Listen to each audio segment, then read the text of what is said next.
Hi, I'm Matt Fagan. I'm the district interpreter here at the Giant Forest. The second key of excellence is failure leads to success.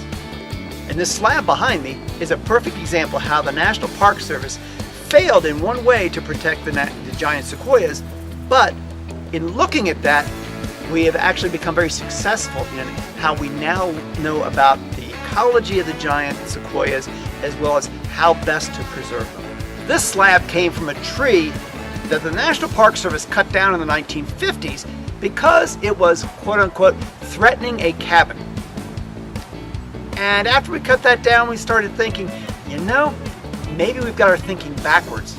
Instead of cutting down one of nature's enormous trees, one of the most impressive things on the planet to save a cabin, maybe what we should be doing is taking the cabins out to save the trees themselves. Because if you're trying to preserve giant sequoias, the last thing you really want to do is build cabins and roads and sewer lines in and amongst their roots and have a lot of people walking around amongst them.